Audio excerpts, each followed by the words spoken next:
மதிப்புக்குரிய சகோதரர்களை, ஒரு முறை ஒரு சஹாபி, ஒரு நபித்தோழர் வருகிறார்.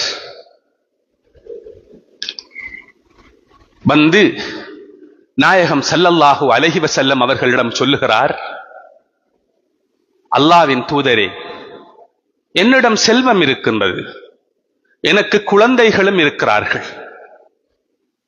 எனது தந்தை என்னுடைய செல்வத்திலிருந்து எனக்கு தெரியாமல் எடுத்துக் கொள்கிறார் என்று முறைப்பாடு செய்கிறார். அப்பொழுது நாயகம் ஸல்லல்லாஹு அலைஹி வஸல்லம் அவர்கள் அவருக்கு சொன்ன பதில் இதுதான் மெசேஜ்.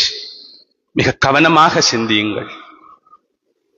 நாயகம் ஸல்லல்லாஹு அலைஹி வஸல்லம் அவர்கள் என்ன தெரியுமா சொன்னார்கள்? நீயும் உனது செல்வமும் உனது தந்தைக்கு சொந்தம் என்று சொன்னார்கள்.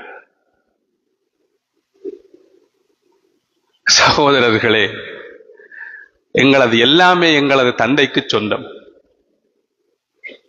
எனவே தந்தை என்றால் யார், அவர் இருக்க வேண்டிய இடம் என்ன, அவரை எந்த இடத்தில் வைத்திருக்கின்றோம் என்று சிந்தியுங்கள்.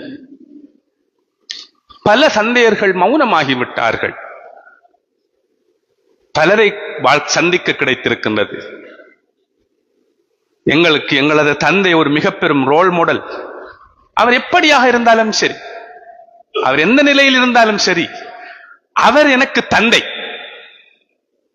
அவருடைய பொருத்தத்தில் தான் எனது ரப்புடைய பொருத்தம் இருக்கிறது. அவ்வளவுதான், அதை தவிர வேறு ஒன்றுமே கிடையாது. ஒரு காலத்தில் நாங்கள் சிறுவர்களாக இருக்கின்ற பொழுது எங்களுக்காக அவரை உருக்குலைத்து உழைத்து தருகின்ற பொழுது நாங்கள் வேண்டியதையெல்லாம் விரும்பியதையெல்லாம் சில நேரம் தாய் விரும்ப மாட்டார், அதை வாங்கிக் கொடுக்க வேண்டாம், அதன் மூலம் அவர் பழுதாகி விடுவார் என்று தாய் சொன்னாலும், தகப்பன் ஆரம்பத்திலே கண்டித்தாலும் பிறகு பின்னால் சென்று வாங்கி கொண்டு வந்து கொடுத்து விடுவார். அதுதான் தகப்பன். ஒரு காலத்திலே ஒரு ரோல் மாடலாக இருந்தார். தந்தையுடைய குரல், அவரது கம்பீர குரலை நாங்கள் கடும் ஆழமாக ரசித்திருக்கிறோம்.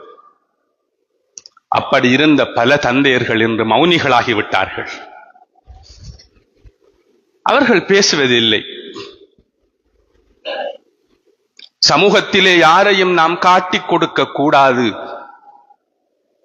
நம்மளது குடும்ப பிரச்சினை, வீட்டு பிரச்சினை வெளியில் வரக்கூடாது என்பதற்காக பல விடயங்களை தங்களது ஆழ் மனதிற்குள் போட்டு புதைத்துக் கொண்டு மௌனிகளாகவே பயணித்துக் கொண்டிருக்கிறார்கள்.